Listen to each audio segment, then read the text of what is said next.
Okay. How are we doing? I've had 3 different people today comment about this shirt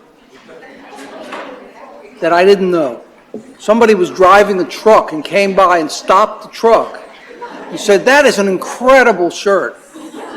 You know, so. And this is one you haven't seen before. It looks like one I brought into class, but it's different. So I have a few more, a few hundred more. No, not a few hundred more. But, okay. In fact, I usually tell you this at some point, but I have a shirt that is incredible. And you're going to get to see it on the last day of class. And it was given to me by this class, okay? By the class, one of my previous classes. And I should say, well, one thing I should say is that it isn't a tradition exactly, but over the years, from one year to the next, I often get it from my current class a new shirt. Now, I'm not telling you to do it, you know, so you don't have to do it. Then there's a question, what are we going to give Dr. R? I don't know, maybe he needs a new shirt, but, you know, but anyhow, you know, so, and you don't have to give us anything, but I'm just telling you, but you're going to love this shirt as you love this one, okay? Okay, so,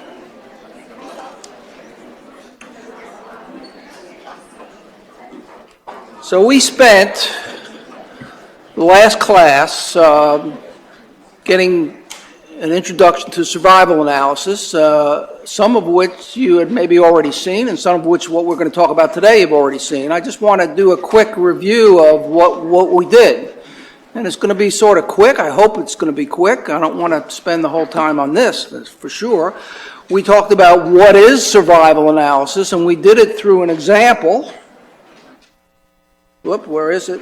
We talked about it through this example, looking at trying to compare 2 groups in terms of their survival times. In this case, it was times while they were in remission. And we noticed that that you can talk about how long they survive. You could measure the thing you might want to measure to compare the 2 groups is something called a hazard rate, an average hazard.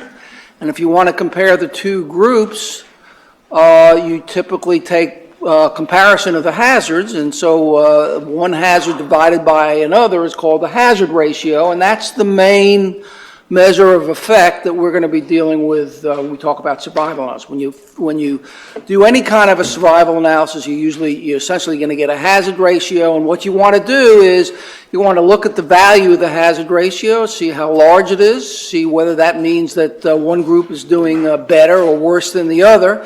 And then you want to get test a hypothesis about whether that hazard ratio is significant or not, significantly different from the null value of 1. And then you also want to get a confidence interval around that. And that's the case whether you're just doing a simple, simplistic analysis comparing 2 groups without any other covariates, or whether you have covariates, and you're even going so far as to do some kind of modeling using any one of the modeling procedures that are available. We're going to focus on the Cox proportional hazards model. And we talked about, so that's what survival analysis is all about. It's trying to look at time until failure, and there's an event of interest that's typically, it could be a good event, it could be a bad event. We often say when the event happens, somebody's failed, even though it could be good. We talked about censoring, and that the censoring essentially means that you don't necessarily, for some people, you don't know whether or not they got the event. All you've done is followed them for a certain amount of time. You know whether they dropped out of the study, whether they were lost to follow-up, or whether they survived until the end of the study, but you don't know what happened to them. You don't know whether they got the event or not, and that's censored data. And when you have that, that's a problem because you don't have all the information you want to have about some of your individuals.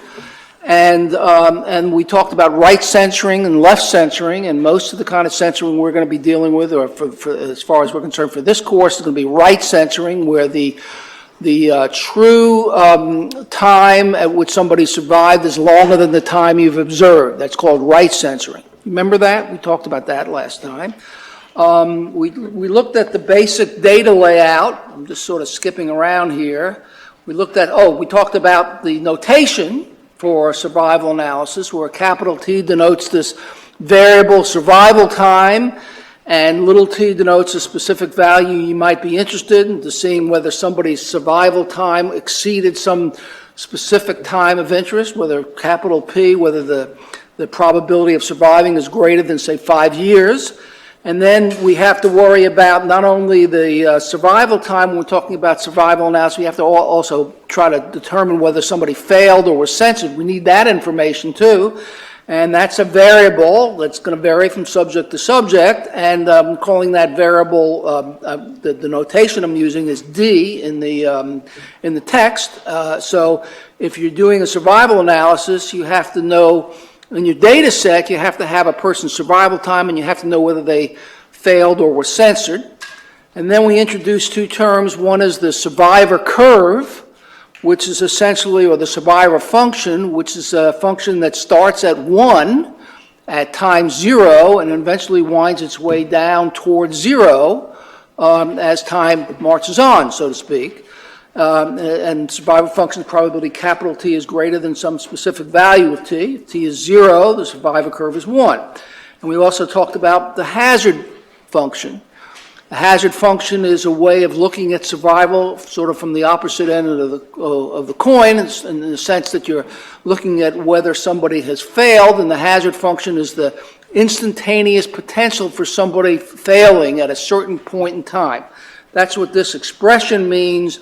If you ignore the limit part of it, it means the probability that somebody fails within a small time interval, given that they survive up to the beginning of the time interval. When you divide by delta t, it's per unit time.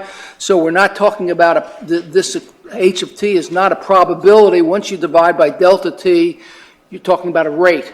And so a hazard function is some number between 0 and there's no necessarily upper bound to what it could be, but you're talking about a rate. I also mentioned that you can get one survivor function, you can get the hazard function from the survivor function mathematically. You can get one from the other. As I said, if you know one, you can get the other. And that means that regardless of how you specify the way you're doing your analysis, if you say, I'm going to do this analysis, I'm going to specify a hazard model for my study, you can get a survivor function that corresponds to that hazard function for your data. How are you going to do that? Well, you're going to use a computer program to do that. And the computer program you're going to learn how to use is PHREG, which stands for Proportional Hazards Regression. That's the program you're going to learn how to run survival analyses, how to run a Cox model, how to state the model when you're running the program in terms of a hazard function or hazard model, and what you wind up having to do to get your fitted hazard model, or when you actually analyze the hazard model, and then when you want to get a survival function, what you have to do in the computer, with the computer, to get a survival curve. How do you plot the survival curve? So you'll be learning how to use PHREG to plot survival curves. And when you get this take-home final at the end of the course, you'll be getting a bunch of data where you're going to be asked to run a bunch of survival analysis, answer a bunch of survival analysis questions, some of which is going to say, well, analyze this and plot the survival curve. You're going to have to plot some survival curves, so you're going to have to learn how to do that. And so anyhow, so we talked about that. We mentioned that in theory, the survival curve is sort of like a smooth curve, starts at 1, goes down towards 0, but in practice it's usually plotted as a step function, where you consider the steps change at different points at which people fail. That's when you go to a new step, essentially. That's what that means. You'll see that. And again, the relationship between a survivor function and a hazard function, so there's a mathematical relationship. You're never going to have to work through that because you have a program that's going to do it for you. Then we talked about the basic data layout for the computer. The basic data layout basically is you have a line of data for each person in your study. So you have N people in your study, you have a line of data for each person, and in that, for a given person, you have their survival time, whatever that is, whether they failed or were censored, and then you determine their failure status, whether they were censored or failed. And then you have the explanatory variables, the variables you want to consider in evaluating some relationship between maybe an exposure and an outcome, maybe controlling for other variables. That's the data layout for the computer. And then I also talked about a data layout for the theory, for understanding what a survival analysis. We'll look at this a little bit more today in today's class. But basically what this requires you to do is rather than just listing subjects one under the other, you actually have to sort of consider when people failed, and you have to sort of consider the ordered failure times. And you set up a table where T sub 1 in the parentheses, T parentheses 1 is the earliest time at which somebody fails, and T2 is the next earlier time at which somebody fails. And in order to set things up, and we'll talk about this again more today, in order to sort of set it up so you can actually get an appropriate plot of a survival curve, you usually have to put in a T of 0, which is basically the start time, and you usually have to have this thing in that table also. Then you have a column which describes the number of failures at each time that somebody failed. It's possible that 3 people could fail at time 6, as it was in that remission time example. So M1 would be 3 if 3 people failed at time 6, and M2 might be 1 if 1 person failed at the next time. So that's the second column, and the third column describes the number of people who were censored between one failure time and the next failure time, the next ordered failure time. If you add up the total number of censored and the total number of failures in these two columns, you get everybody in your study that you're dealing with. And then the last column describes the risk set, and the risk set describes the subjects that are at risk in any particular time where somebody failed, or even any particular time at the start of the study. At the start of the study, everybody's in the risk set. At the time of the first failure, also everybody is in the risk set just prior, like 1 microsecond before somebody failed. So everybody's in the risk set just prior to the first time at which somebody failed. Like in the example, in the remission time example, everybody, even though the first time that people failed in this group was time 6, there were 21 people in the risk set just prior to time 6. That's what we're saying. Okay, and then the next time which somebody failed in group 1 was time 7. So how many people are in the risk set at the second time somebody failed? Well, you lost 3 here, and also remember the pluses we talked about. 1 person was censored between time 6 and time 7. So how many people were lost? Or how many people do you get rid of? Basically, you get rid of 4 people. So the people in the risk set, the risk set at time 7, when at the second failure, has how many people in it? 17. You started off with 21, and it has 17. 4 people have gone. Okay, so now the reason why the risk set idea is important is because, and we're going to see this, is that what happens is the risk set, and particularly the number of the people in the risk set, goes down, right? As you start off with everybody, and then it drops as people either fail or get censored. And when you're trying to eventually do even something simple, plotting a survivor curve, what you want to do is you want to say, well, okay, as people drop out, I'm not going to count them in coming up with my estimate of what the survivor curve looks like as we keep moving along over time. So I'm going to consider the people that are at risk when I'm going forward in time, and I'm going to not consider the people that are at risk. They're already gone. So the risk set's changing, and as the risk set changes, and I want to find the probability of surviving at some particular time later on after the start of the study, what I'm going to do is consider those people that are still left to evaluate what that survival probability is. Just sort of saying it without going into the details here. So we did this, and then one of the things we did was we looked at an extended example where we added a variable to the data set, and the variable was log white blood cell count, because if you're talking about remission, leukemia, one of the predictors, one of the prognostic indicators of survival if you have leukemia is how big is your log white blood cell count. So that's a variable you might want to control for.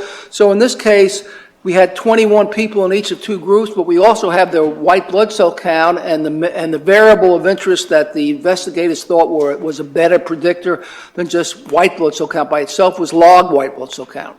And so we want to control for that. Two ways to control for a variable. The simplest way, as you learned, is to stratify on the data. Stratify in the variable you want to control for, right? That you learned about stratified analysis. So if your variable is log white blood cell count, and as you can see, it's a continuous variable, and you want to stratify on it, what you're going to have to do is somehow decide on categories of this variable, log white blood cell count, and then break up the data into strata of categories of log white blood cell count. And what you might then want to do is come up with a comparison of group 1 and group 2 within each of the strata. So you get several hazard ratios over different strata. That's a stratified analysis. Now, if it turns out you have more than one variable, or even if you have one variable, but you could have several variables you want to control for, then the other way to do that is to use a mathematical model, just like we did when we were doing logistic regression. But now the mathematical model is a different model. The first guess at the model is going to be a Cox proportional hazard model, and it's going to have a bunch of predictors in there, and the outcome variable is going to be survival time, although you have to also know whether a person was failed or was censored in order to come up with a way of fitting the model. So the last thing I did was I said, well, suppose we take this data, which now has 21 people in each of two groups, and we say, let's analyze this data set to compare the two groups, the people who were treated versus the placebo people, adjusted for controlling for log white blood cell count, and see if there's a treatment effect, see if there's an effect on survival time of being in one group versus the other. Well, in that case, we have to put the data together for the two groups. So instead of just looking at the groups separately, we put all the groups together. We have a data set with 42 people. And some of the people are exposed, some people are unexposed. There's the ones, and the ones here are exposed, and there are the zeros, are the ones that are unexposed. We have their log white blood cell count. We also have their survival time, and we also have whether they were failed or censored. And you notice all the people in group 2 have a 1 because all the people in group 2 failed. So that's the value of that variable D, the failure time, the failure status variable. And then I showed you at the very end of the class, I showed you this output. I showed you the output for 3 models. And my message here was that even though I didn't show you the formula for the model, for each of those models, basically I said you work with these models the same way you would work with a logistic regression model. I mean, it turns out whatever the model looks like, the way you're going to fit the model or estimate the parameters in the model, whatever they look like, you're going to estimate that using what's called maximum likelihood estimation. So if you want to get a test of hypothesis, when you're using maximum likelihood estimation, you learn that there's a wall test and there's a likelihood ratio test. So that's the way you do tests. You want to get confidence intervals for when you're doing a Cox model, as just similar to the way you do for a logistic regression. There are these large sample confidence intervals that in the form of e to something, an estimate plus or minus 1.96 times the standard error, and you exponentiate it. It's the same kind of formula. I didn't show you the formula, but I showed you at least the outcome. And the formula for the hazard ratio, when you're fitting any one of these models, is an e to the beta formula. So in model 2, for example, when we looked at that, Model 2 doesn't have the product term. The product term was in Model 3, and when we looked at Model 3, we found that we looked at and we could decide that you didn't need the product term. It wasn't significant, so we didn't need that. So Model 2, it would be maybe our next choice. And if we were looking at a no interaction model, and if we wanted to look at, even if we didn't know what the formula for the Cox model looked like, it turns out that the estimate of the hazard ratio from this output is e to the beta, where beta in this case is the treatment variable, is the coefficient of the treatment variable, and it's 1.29 raised to exponentiated is 3.648. By the way, I did change the way I presented this data a little differently, because if you may recall, you may not recall, when I described e to the beta in the previously, this was called risk ratio, but the way the updated output looks, it says hazard ratio. It's still e to the beta, that's how it's computed. So I just try to, represent this in the form that the computer actually shows it to you. And it also gives you the confidence intervals around the 3.648. Now, let me just ask you this. If there's Model 2 and there's Model 1, which model do you want to use? Model 2 or Model 1? How do you decide that? Well, what do you want to answer? Do we need a control for log white blood cell count? Isn't that what we did when we were doing logistic regression? Do we need a control for log white blood cell? How do we do that? How do we decide that? Is log white blood cell count a confounder, right? So what do? Is we say, well, the measure of effect here is hazard ratio. It's not an odds ratio. The measure of effect is 3.648. If we control for log white blood cell count and it's 4.523, if we ignore it, is that a meaningful difference? Remember, is that more than 10% difference? That's what we did to assess confounding, right? It's no different when we're doing survival analysis. It's the same idea of coming up with the best model. And if you decide, and it turns out it is a 10% difference, 10% of 3.648 is 0.36. You add and subtract, you get something that's more than 10. 4.5 is more than 10%. So you wind up saying that of the two models, the one I'm going to use is Model 2 because I need a control for log white blood cell count because it's a confounder. Regardless of precision, I need a control for it's a confounder. If I didn't need a control for it, I then might evaluate precision, just like we talked about earlier in the semester. You with me on this? This should be fairly. Now, the other thing I wanted to tell you was, you see Model 1 only has treatment in it. That's the only variable in there, okay? What are we essentially doing with Model 1? You notice that the hazard ratio is 4.523. E to the beta is e to the 1.509 is 4.523. Well, if you actually go back to the original data set where we weren't controlling for anything, you remember what the hazard ratio was comparing the two groups? It was 4.6.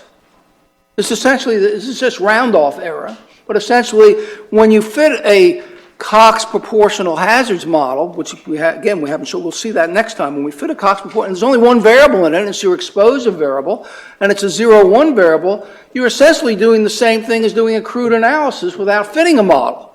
You're just comparing two groups and getting the hazard for one divided by the hazard for the other, and you can do it using a model, but you don't need to do it. The reason why we do the models is because we have other variables we want to control for. Okay, so you're with me on this, I hope. Okay, so now we're ready to move on, I hope, unless you have very specific questions you want to ask. So now the next thing I want to talk about is, well, how do you plot survival curves? And so that's what we're going to do. There's a bunch of other things I could try to squeeze in here, but I want to make sure I talk about this before I try to squeeze anything else in there. Okay, so Kaplan-Meier and the LogRank test. And as I think when I asked you on Tuesday about this, most of you have had some kind of introduction to this, or you know what the Kaplan-Meier curve is. Do you know it? You know how it's, I mean, one thing is to know what it is, what it means, or how you compute it, how it's done, or what the formula is for how it's done. And the other thing is, well, how to get the computer to do it. That's the main thing you want to know. How does the computer do it? But you also want to know what it does or how you put it together. So we want to talk a little bit about that. And so I'm going to say a little bit about that. I'm going to skip a few things that are at the very beginning because of time. The very beginning, I have some examples, but I'm going to skip this, which is some simple things that about how you would come up with a survival curve, but I want to skip it because of time. So, you know, you might say, well, maybe this could be talked about in the lab, but this is, you know, I think I want to go on to skipping. You see I'm skipping, you know, skipping. I haven't finished yet. Okay, now, yeah, still haven't finished. Where am I skipping? Okay. Estimating survival functions. Now I want to get that. That's where I want to start. Okay. If I spent on this many slides, I'd never get to the rest of this. Okay. Now you might say, well, you'd never, you know, if by skipping it, you're not understanding it. You're not going to understand anything. Well, I think I'm going to still try to make you understand this anyhow. Okay. Now estimating survival functions. Okay. Now. There are two things I'm going to describe. If it turns out nobody's censored, you have non-censored data, everybody failed.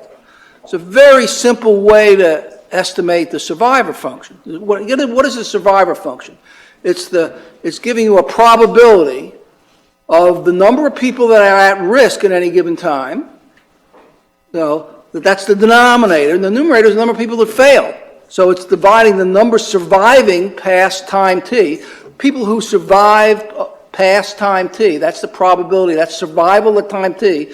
Number of people who survived past time t divided by the number of people that you started with. If there's nobody censored, you don't have to worry about anything else, about people not having the same amount of follow. Everybody's been followed for the same time until somebody fails. Okay, so it's the number surviving past time t divided by the number of people at risk at the start of the study. Now, if there's censored data, it's a little bit more complicated, and because you have to somehow deal with the fact that some people have dropped out of the study, and you can't get the formula in this simple way. And so there are two methods for dealing with censored data. One is called the Kaplan-Meier method, and the other is called the life table method. And we're going to only talk about the Kaplan-Meier method because that's the method that sort of generalizes to what the Cox model does. And that's the method that most people use, even though the life table method is another approach which uses grouped failure times, whereas the Kaplan-Meier method uses ungrouped. So I'm going to focus on the Kaplan-Meier method, as I said, because it is a special case of the method for computing adjusted survival curves for a Cox model. It's related more to the Cox model. Okay, so again, here's that data set we're looking at. At this point, I'm not controlling from not looking at any other variable other than the exposure variable. And the exposure variable is treatment status. Are you in the treatment group or in the placebo group? Okay, so we're going to look at these two groups. Now, let's look at group 2, where this is where everybody failed. So let's say, how would we get the survivor curve for the data where everybody failed? Well, here's a picture of it. Here's a description of it. Okay, and here's a description of it, how it was done, and here's a picture of it. Okay, and you notice it's a step function, right? That's what I've drawn here. It's not a curve, and the steps change at every time that somebody failed. And this is group 2. How many failures were there? Well, the number of failures. You see, these are the ordered failure times. How many failures were there? Well, there's 1, 2, 3, 4, 5, 6, 7, 8, 9, 10, 11, 12 failures. That is, there were 21 failures, but there were 12 times at which somebody failed. There were 21 failures, but there were only 12 times at which somebody failed, because if you go back to the at time 1, 2 people failed. So that you're only going to count time 1, on this table. You put that in once, because that's the earliest time that somebody failed. The second earliest time is 2, and so on. Okay, and now in the second column is n sub j is the number in the risk set at the time or just prior to the time that somebody failed. At the beginning of the study, all 21 people are in the risk set. And you notice nobody failed at the beginning of the study, and also nobody was censored at the beginning of the study. So the M sub j, or M sub 0, and Q sub 0 is 0. And the survival probability is 1, because everybody in the risk set, everybody survived. So it's 21 over 21, that's 1. Okay. Now, at time 1, there were 21 people in the risk set also, because just prior to the time, that's the way you have to think about it, just prior to the time that somebody failed at time 1 or week 1, everybody was there. Okay. And then what happened just at week 1, or between week 1 and the second time that somebody failed, which is week 2, 2 people failed. And no people were censored. Okay. Because nobody was censored. Everybody failed. Okay, so the Q column is all zeros over here. Okay, so what's the probability of surviving past time 1? Well, two people failed, so 19 people survived. 19 over 21. So that's the survival probability. I plotted up here, 19 over 21. That's here. That's the first time that somebody failed. And I plotted at time 1. Okay. What about time 2? Well, 2 more people failed. Okay? Now, but I don't have to worry about people who were censored here. So if I want to ask the question of the total number of people that I started off with, which was 21, how many survived of this 21 people up to this point, time 2? Or just survived past time 2? Well, 2 people failed at time 1 and 2 people failed just at time 2. So 17 people survived. So it's 17 over 21. So I'm getting all these probabilities by considering the number of failures and dividing by 21. And I get these numbers, 0.90, 0.81, so on. And then I plot them. And then I plot them and I keep dropping at different points at which somebody failed. And so it's not a smooth curve because I only have, what do I say, 12? I'm not sure. 12 different times at which people fail. It's not an infinite amount, so I'm only going to get a step function, and it's going down, which survival curves should do. So that's the survivor curve for non-censored data, and it is an example of something called the Kaplan-Meier curve, but it's you don't have to worry about the issues you have to worry about with Kaplan-Meier. So it's a Kaplan-Meier curve, but it's simpler. Okay. In fact, if you look at this, for example. If you look at, you see it says S hat of 4. What does that stand for? It says, what's the probability of surviving past 4 weeks? Okay, that's what this is saying. What's the probability of surviving past 4 weeks? Now, you notice, go back here, the probability of surviving past 4 weeks is 14 over 21, right? There it is, 14 over 21. I didn't have, But it also turns out that you could have written it 1, which was the first one, times 19 over 21 times 17 over 19. So why is it 17 over 19? Why is it 17? Where's the 17 over 19 coming in? 17 over 19. Once you're at the second time that somebody fails, how many are in the risk set up to time 2, the second time that somebody fails? If 2 people fail, there's 19 now. How many of those 19 people survived? 17. So once you get to past the first one, then you have 19 left, and 17 of the 19 were still around. And then once you have 2 more, then there's 17 left, and 16 of the 17. If you keep looking at these, 16 of the 17. So I can actually get this number, the number for S, the 4th time at the. I'm looking at the wrong group here. Whoa, this group. Survival time at 4, which is 0.67, which is 14 over 21. I can also get that by 19 over 21, 17 over 19, 16 over 17. When you think about what happens, the 19s cancel out, the 17s cancel out, and there you go, 14 over 21. So it works by considering what happens at any time times what happens at the next time, given somebody got to that time, times what happens at the next time, given somebody got to that next time. That's what you're doing here. Probability of surviving past time 1, given that you survived up to time 1, is 19 over 21. The probability of surviving greater than 3 weeks, given that you've survived up to 3 weeks, is 16 over 17. And if you put these in here and you multiply them together, you wind up getting what you don't need to have. You didn't need to multiply them together. You would get this number, 0.67. So so this formula is sometimes referred to as the Kaplan-Meier formula. Okay. So and it's called a product limit formula. Why is that? Well, first of all, where's the word? Why is it called a product limit? Why is the word product in there? Because you're multiplying. Okay. Why is it called a product limit formula? Where's the limit come in? Because it's not an infinite formula. It stops at some point. There's a limit to how many you can put in here. And in fact, you only have 1, 2, 3, 4, 5 terms in this formula. If you wanted to get the survival probability at 8 weeks, you have more terms in there. But it stops at some point. It stops when you're talking about 8 weeks. So there's a limit to how many terms you're going to put in the product. That's why it's called product limit, if you wanted to know that. Okay, so now we're talking about group 1. How do you do group 1? Okay. Group 1, you notice that at time 0, there were 21 people in that group. Nobody failed. Nobody was censored.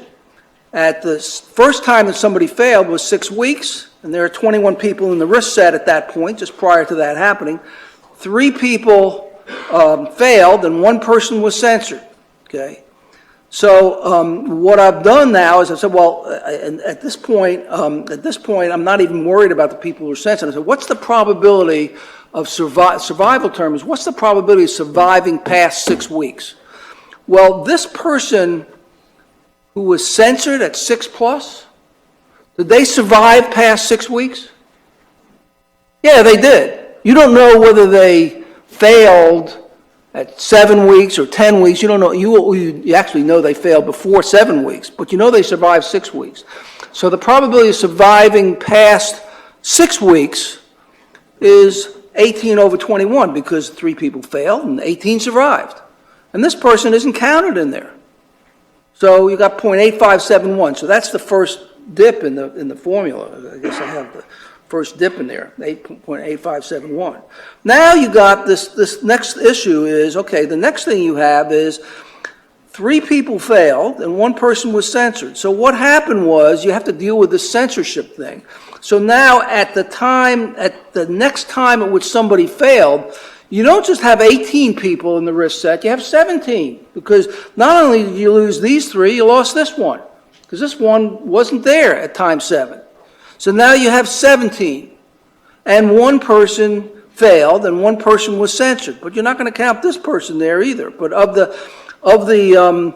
at time 7, at week 7, it turns out of the people that were at risk, and there were 17 of them, 16 of the 17 survived.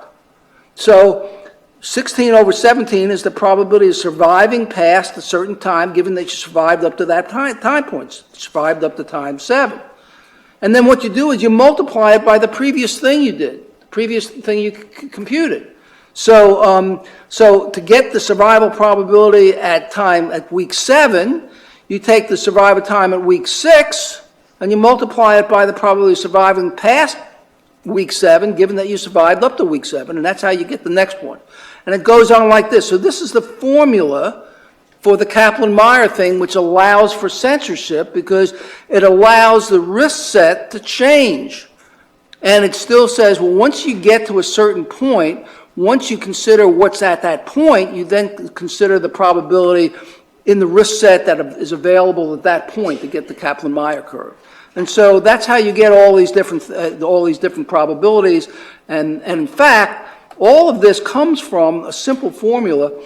If you remember when you learned your first probability, you took your first course about probability. You remember there was a formula that said if you have 2 independent events, probability of A and B occurring at the same time was what? If they're independent, what is it? Probability of A times the probability of B. Okay. But if they're not necessarily independent, you got 2 events that are not independent, then the probability of A and B is the probability of A times the probability of B given A. That's something I think you may have also learned way back last year or when you were in elementary school. I'm not sure. You didn't learn that in elementary school. But anyhow, that's the formula that's being applied here. That's really the formula that's being used. And without, I talk about that in the textbook and all that, but what it comes down to, if you say, it's a little tricky here, because if the event A is the failure time being greater than or equal to Tj, the time failure at time j, ordered failure time at time j, and B is the failure time being greater than. So this is greater than or equal to, and this is greater than. What's A and B? What's the event that somebody has both A and B? Well, it has to be A is just a little bit more than B because it includes T of J. So A and B is just B. I don't know if you can see that. A and B is just B, because if somebody is in both A and B, then their survival probability is greater than T of J, but not necessarily equal to T of J. And then you could actually, you can actually write down, well, P of A and B is the probability of B. That's the survival time greater than at time Tj. And then you could also write that the probability, with a little thinking about it, the probability of B given A is this probability of surviving past Tj, given that you survived up to Tj, and it turns out, it works out that that's the formula for it. It comes from this thing, so you may want to look at that and think about it some more, but it comes from the simple relationship of the probability. But there's a key thing. One key thing is that between the last time that somebody failed and the next time that somebody failed, there were no failures. And that's what makes this thing work. There are no failures during the time between the J minus first time that somebody failed and the Jth time that somebody failed, because these are the next two times that somebody fails. And this makes this thing work. But I don't really want to do much more than that. And so, in any case, you can take, what you've got for Group 1 and what you've got for Group 2, and you can plot them separately, or you can put them together. When you put them together, this is the picture you have for the two curves, okay? The two Kaplan-Meier curves. And when you look at these two curves, what do you want to do with this? What do you want to do with this? Well, one thing you want to do is you want to be able to say, well, which group is doing better as far as survival? And what do you see when you look at these two curves? Well, if one group has a survival curve that's above the other group all throughout it, then that group that's above it is doing better. Its survival probability is higher throughout the whole time of the study, right? So Group 1 is doing, well, sort of. I mean, up here, until somebody fails, you can't start talking about that, but from here on in, Group 1 is doing better, okay? Group 1 is doing better than Group 2, okay? Now, is that all you want to do when you're comparing survival curves?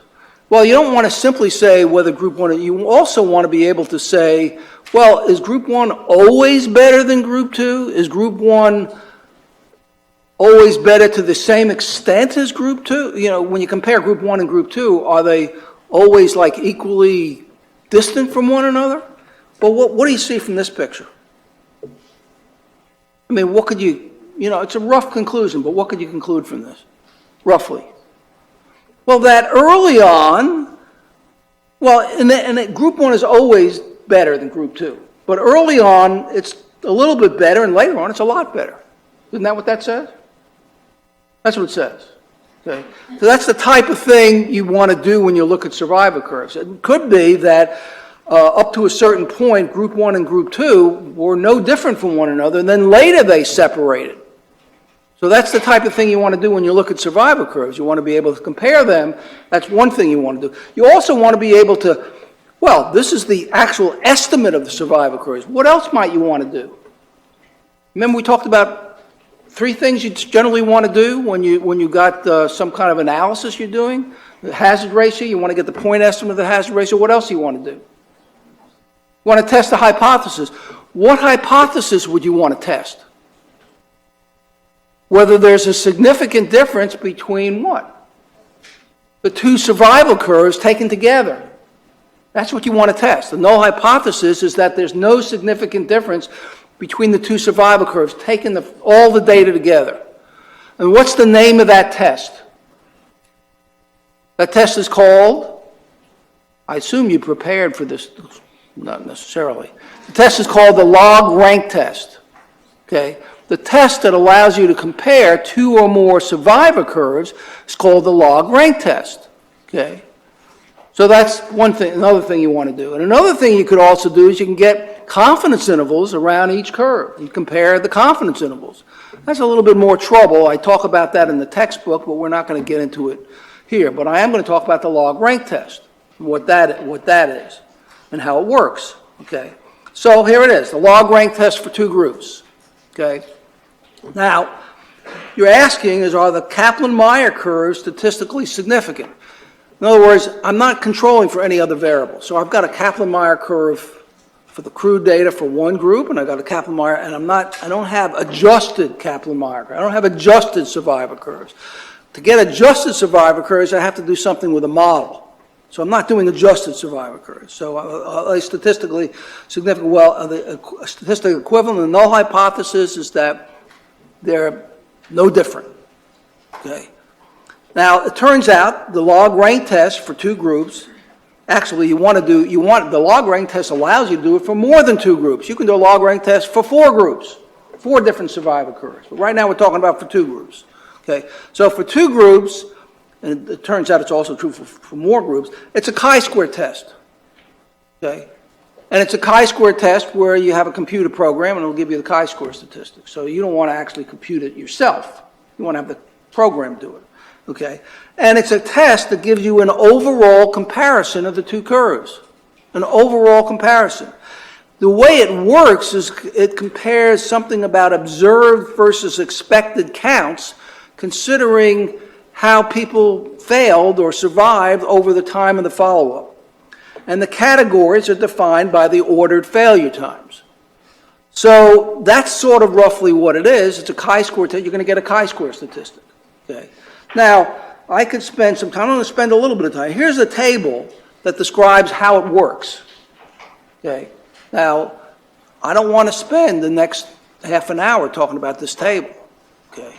But I just want to say a little bit. Now, first the thing I want to say is, in this table, you notice that, well, first of all, you see the number J, 1, 2, 3, 4, up to 17, but you notice that T of J is 1, 2, 3, 4, 5, 6, 7, 8, 10, 11, 12, 13, 23. Now, these values are all the times, the ordered failure times for both groups together. I mean, for example, if I go back to the original data here, where is it? Where is it? Okay. What's the largest failure time? What's the largest time at which somebody failed? Not the largest censored time, the largest failure time. 23, right? And there's somebody in each group that failed at 23, right? Somebody failed at 22 in each group. And then in group 2, somebody failed at 17, but nobody failed at 17 in group 1, but somebody failed at group 16. See that? So if I go back to this thing, where is it? Oh, I'm going the wrong way. That's stupid. Okay.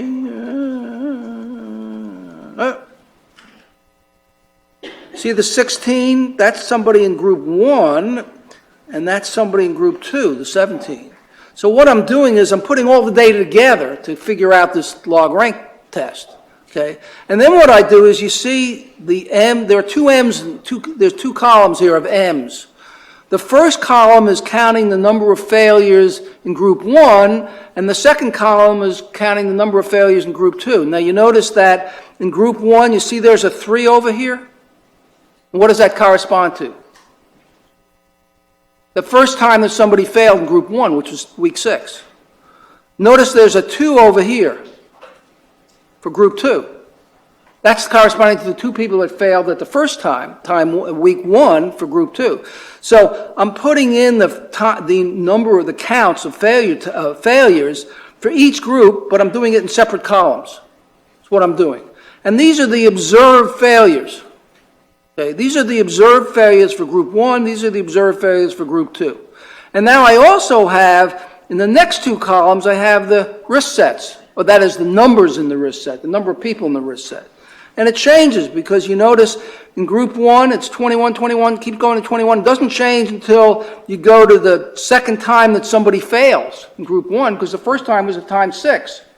But it changes immediately for group 2 because the two people failed at week 1. So this thing looks different. Okay, so, but anyhow, these are the observed counts, failure times, and then these are the expected failure times. And then you have to compare observed versus expected is what goes on here. Now, let me just show you. Let me just show you for one of them. Okay. Now, look where it says, see expected 21 divided by 40 times 2. And this is 19 divided by 40 times 2. Where's that come from? Where's the 21 by 40? Where does the 2 come from? It's the same 2. Where does the 2 come from? Well, two people at this time, two people in both groups, overall both, although it happened to be in one group, two people failed. Two people failed. That's the total number of people that failed. Okay, now what I'm going to say is, how many of the two people who failed at this time would I expect to have failed? If there's no, say I'm doing a test of hypothesis, I'm saying if the two curves were equal, if there's really no difference between the two survivor curves, the only thing that would affect what the expected number would have to do with how many people are at risk in each of these things. So there's 21, now the total number of people that are at risk here are 21 plus 19, right? 21 in one group, 19 in the other, you add them up and what do you get? 40, okay? So I divide 21 by 40 here and 19 over 40 by here. Why 21 over 40? Because that's the proportion of the total people at risk that were at risk in group 1. And this is the proportion of the total people at risk in group 2 is the proportion is 19 over 40. So I would expect to get 21, in other words, you notice this number is going to be larger than this number. I would expect to get more people failing in group 1 than in group 2. Why? Because there's more people at risk in group 1 than in group 2 at that time. That's how it works. Okay, for what it's worth, that's how it works. Okay, and then you wind up getting observed and expected, and you add up all the observed, and you wind up you get observed. For example, there's 21 people in 21 failures in group 2, 9 failures in group 1. And you get the expected and the in each of the groups, and then you take observed minus expected. Remember that whole thing when we did chi-squares way back when you did that, observed minus expected, and that's somehow going to go in. And when you do observed minus expected and you have only two groups, it turns out the sum of the observed minus expected, even though these numbers are different, these numbers are the same. Well, actually, this is a negative, but it's still 10.2, so you're going to get the same number, other than one is going to be negative and the other is going to be positive.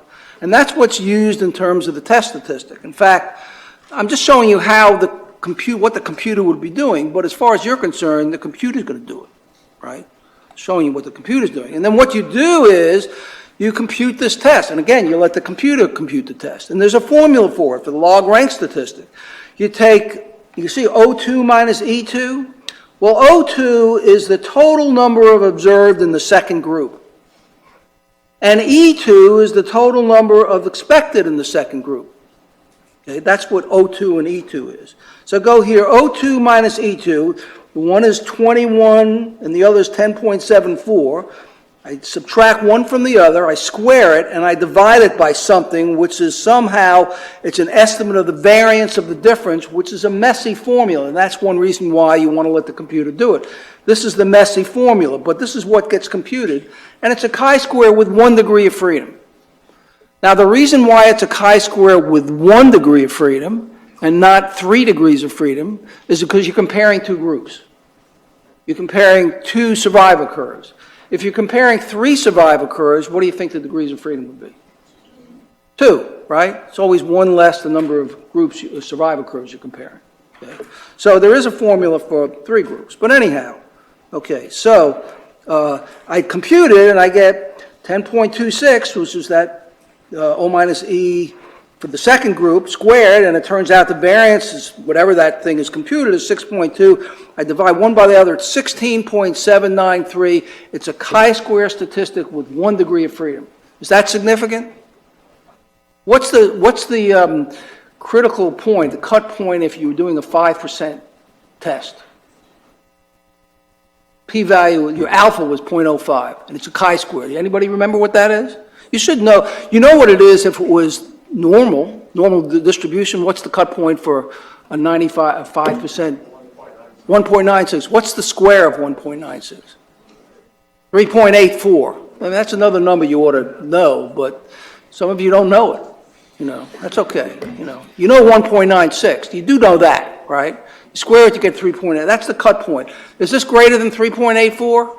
Yes. So this is highly significant. So there's a significant difference between the two curves. So we just did the log-rank test. Okay. Now, how do you do this? Well, there's a couple of shortcut formulas, but where you can actually go. Remember, you might have learned O minus E squared over E. Well, that's sort of another way to do it, but you don't need to do it because it's not as good as the log-rank test formula. So even though I have this approximate formula, who cares? I should have gotten rid of this. I'm just showing you that there is something, but we don't care. Okay, now, if you're talking about more than two groups, if you're allowing the number of groups to be 2 or more, then the log-rank statistic has it's a chi-square, but it has G minus 1 degrees of freedom, where G is the number of groups. 3 groups, meaning it's a 2 degree of freedom test. 5 groups, it's a 4 degree of freedom. And the null hypothesis is that all survivor curves are the same. That's the null hypothesis. If you reject it, you say somehow there's a difference between the 5 survivor curves you're comparing. It doesn't say where the difference is. So then you may have learned something in the course with Bob Lyles, and if you find that there's a difference in 5 curves, you may want to look at pairwise differences. Did you learn anything about that? Not sure. You might want to do that to see whether, well, is this the pair different? Is that pair different? But basically, that's what you do. Now, the formula, when there's more than 2 groups, is a real mess in the sense that it's not even easy to write it, and there's a matrix way of doing it, which is matrices is something that you're not going to worry about in this course very much. You saw a matrix, though. Did you see a matrix in this course? Have you seen any kind of a matrix? Well, you saw the correlation matrix. What's a correlation matrix? It's an array of correlations. So that's a matrix. It's an array of numbers. So but it's a matrix. Who cares? Okay. But anyhow, it turns out that the program that you want to. This is what I want to get to. The program that you want to use is called LIFETEST. Program. This is how you do it. So this is the most crucial thing I could say about everything I've said so far. How do you do it? Okay. Now, the name of the data set it's a remission time data set. I gave it a name. I called it Anderson because that's where the original data set came from. And it turns out the data set that I described to you up to this point, there was survival time. There was a variable called status, whether somebody failed or was censored. You had treatment status, you had log white blood cell count status, and there's another variable that I've now added to the data set that came from this study, sex, whether you're male or female. So there's now 3 variables that you're considering. The main question of interest is what? Is there a significant difference between the 2 treatment groups? And you may want to control for these other variables. Okay, now if one of the variables, log white blood cell, as we know, is continuous.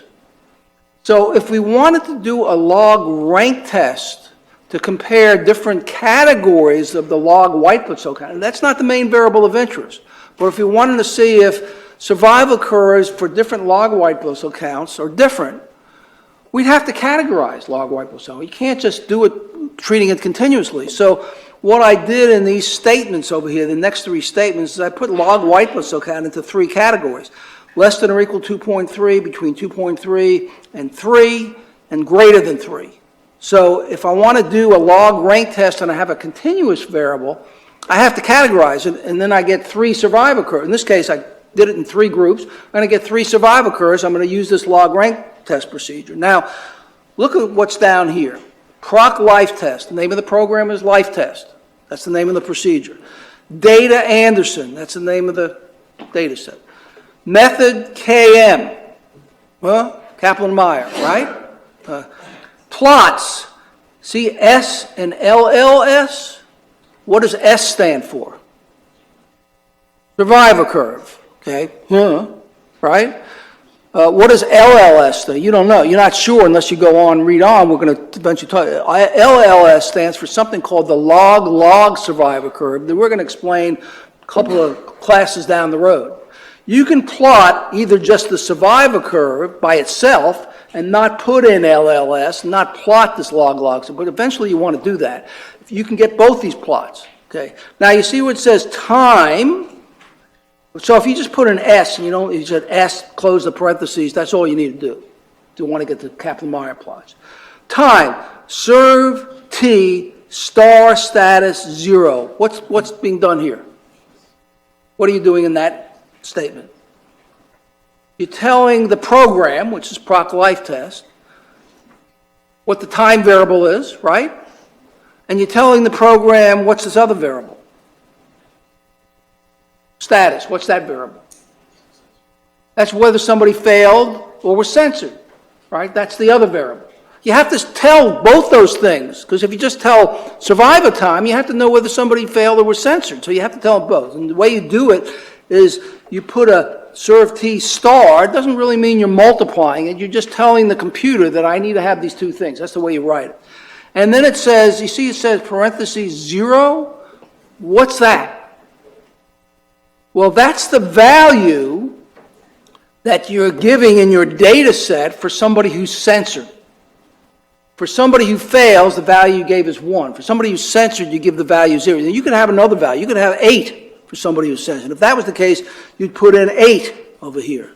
But if you're defining somebody who's censored, giving them the value 0, then that's what you put in here. It's the value of the variable that describes whether or not you're censored. And then it says strata RX.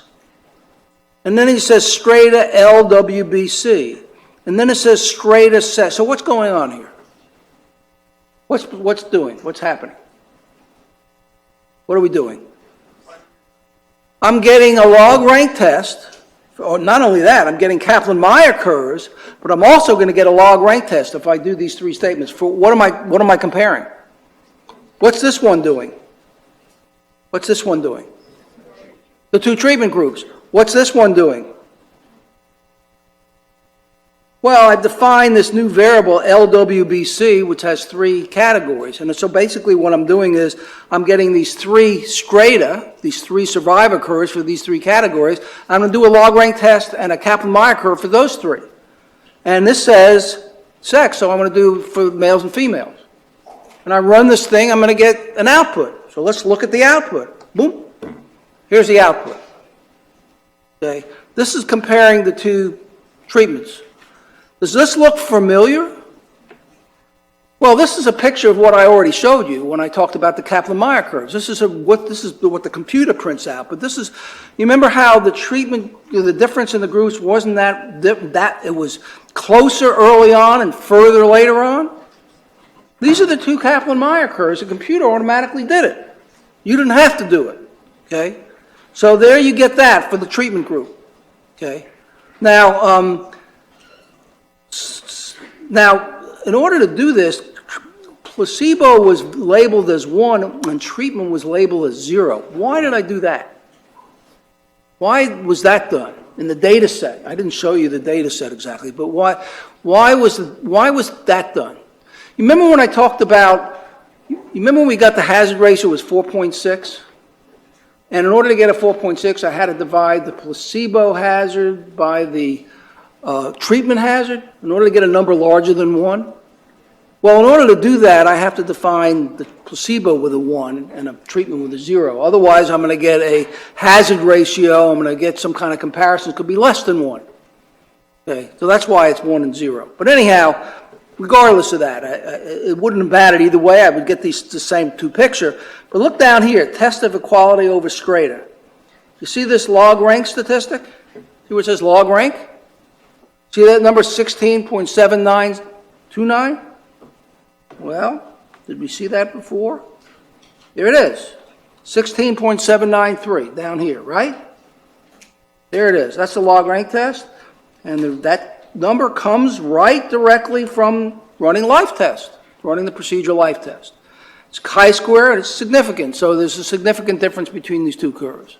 Now, there are other ways to do tests, compare groups. There are other tests.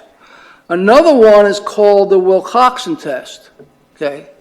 Now, you notice the Wilcoxon test, the value is less. See, the number is less. It's not as significant, even though it is significant, right? Now, it turns out that this test called the Wilcoxon test, and there's a sort of a parallel test, which is almost the same thing, not exactly, called the Peto test. But this test emphasizes, in doing the chi-square, emphasizes the earlier part of the curve in making the comparison. The earlier part of the two curves. Now, if you look at the earlier part of these curves that you're comparing, is there a bigger difference earlier or a bigger difference later? Bigger difference later. So if you wanted to compare what was going on and emphasize what's going on earlier, would you expect to get a higher chi-square or a lower chi-square if you're emphasizing earlier? Lower, and that's what you got. Okay? So the Wilcoxon test, if you decide you want to emphasize the earlier part of the curve, now when would you want to do that? When would you want to do that? Emphasize the earlier part of the curve. Well, there's a lot of reasons why people want to do things. It could be you're only interested in what's happening early on. You're not interested in, letting the study drag out, or you think people are failing early on and you want to look at what's happening early on. So it could be that's one thing. It could be previous studies showed something that early on there was a big difference, or you want to emphasize early on. If you don't want to emphasize early on, you do the LogRank test. You want to emphasize early on. There's ways you can actually emphasize later on compared to early on. All that stuff. I mean, you can imagine statisticians try to figure out different ways to do things, to consider every possible choice you can have. But, okay, that's okay. Now, look at this one. These are the Kaplan-Meier curves for the three log white blood cell variables, three categories. Log white. What about that? Well, see, the LogRank test is 26, and you see it's 2 degrees of freedom. Why? 3 curves. Big deal, right? This is easy, right? Now you notice it's 20 with 2 degrees of freedom for the Wilcoxon. Can you sort of figure out why? Well, again, early on, and then this is not looking at the treatment variable, it's looking at a variable you want to consider for control.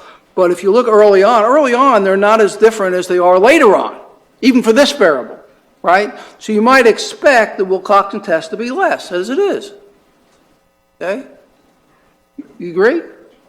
Okay? Okay, now what about this one? This is the sex variable. What happens here? What's a little strange here? These are the Kaplan-Meier curves for the two groups, males and females. Well, early on, females are doing better than males. And later on, males are doing better than females, right? Isn't that what it says? Right? Do you want to really do a test for this? It looks like you get a different comparison. You want to do an overall test to compare these two curves if it turns out it depends upon whether you're early or later. In fact, when you think it depends upon whether you're early or later, what does that sound like? The effect depends upon, doesn't it sound like interaction? The effect of interest, comparing in this case, the effect of males versus females. In this case, that's what you're comparing. It depends upon whether you're talking about early in the study or later in the study. So you might not want to do a LogRank test if it turns out you get a picture like this. In fact, you notice that the LogRank test gives you a chi-square of 0.5569 with 1 degree of freedom. Significant? Strongly non-significant. Okay?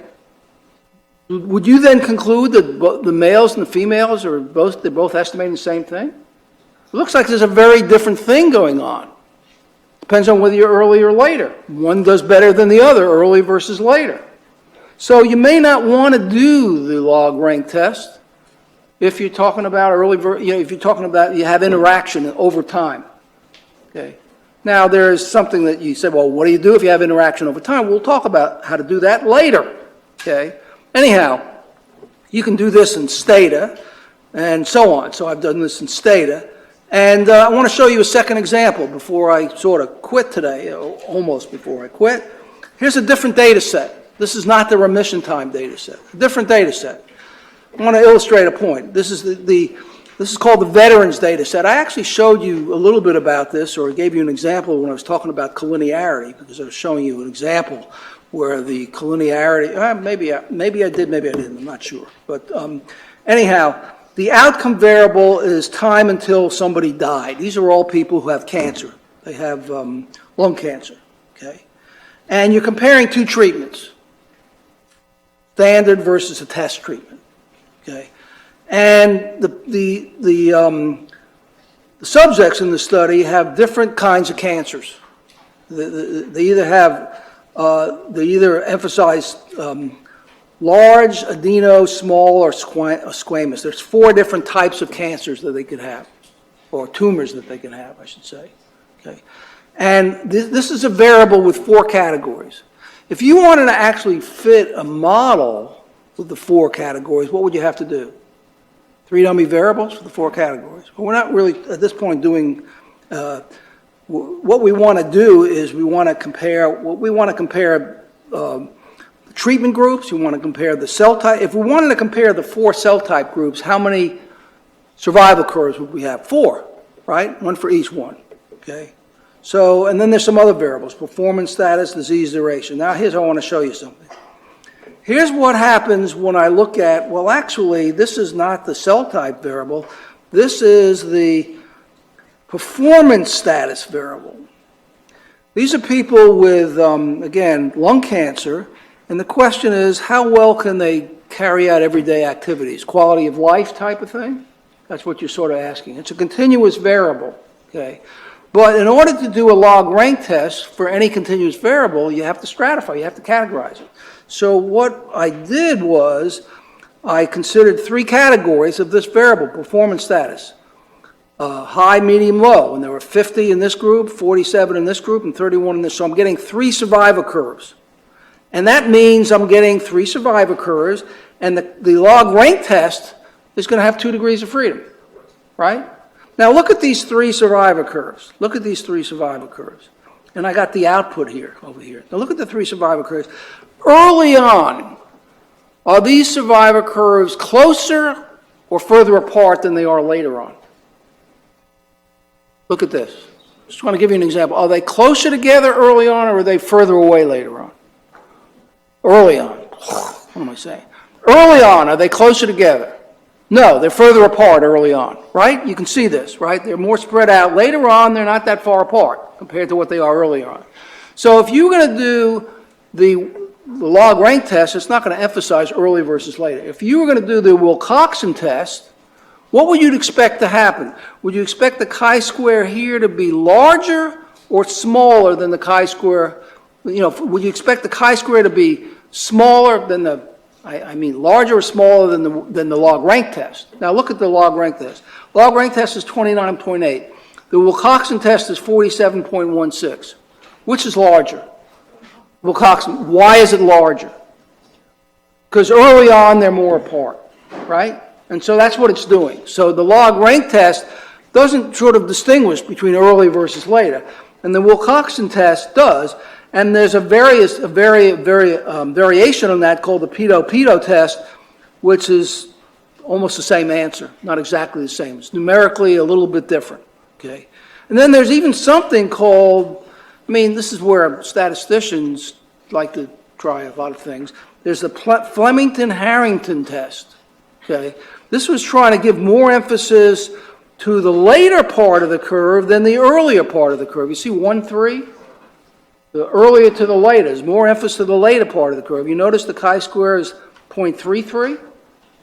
You're giving more emphasis to the later part. You can do these other, but usually the question is, do you want to emphasize the earlier part or the whole thing? How are you going to make that decision? Earlier or the whole thing? Well, it depends. It depends upon what you're studying, what you think about, what makes sense in terms of the literature and all that. That's what it depends upon. Okay. You can always compute the two, and if you compute the two, well, in each case it's significant, doesn't matter. If one was significant and one wasn't significant, it might matter. Okay? So anyhow, that's that. Now, only other thing to say is that the Wilcoxon and the LogRank, the Wilcoxon test emphasizes earlier, the Wilcoxon and the p that represent earlier part of the curve. Now it turns out, you remember I showed you this formula O minus E in the formula for the LogRank test? It turns out that's replaced by N times observed minus expected. N is the number of people in the risk set. Now let me just say one thing. N is the number. If you're doing a survival study, how many people in the risk set? What happens with the risk set? It starts large and it gets smaller, right? So early on, the number in the risk set is larger than it is later on. So if you're going to compute a test statistic where you're going to emphasize the number in the risk set and the difference between observed minus expected, then what you're doing is you're giving more weight to the earlier part of the curve. That's what this is. That's what this does, sort of, for what it's worth. It doesn't matter. You don't have to worry about this, the mathematics of it. You just have to use the computer program to do it and then interpret it. So I think that's almost it. Yeah, that's really it. Okay. Comparison. We've just done that, and the matrix formula, so we're done. Now, there's a couple of other things in this thing where I talk about the hazard function, but we're done. It's 20 after 5. Let's have a weekend. Is this Halloween? No. Is that next weekend, right? You know, one of our faculty, do you know Michael Kramer? How many know Michael Kramer? Well, if you're in any of his classes, what Michael does, he invites his class or his students to come over to his house over the weekend to carve pumpkins. Okay? I don't do that. I just wear shirts. Okay. I found this in the restroom. I don't know who it is, but it's a modeling binder. I don't know if you want to announce it before everyone. There's a modeling binder. Somebody left a modeling binder. EPI 740 in the restroom. No. Okay. Okay. I'll take it. Thanks.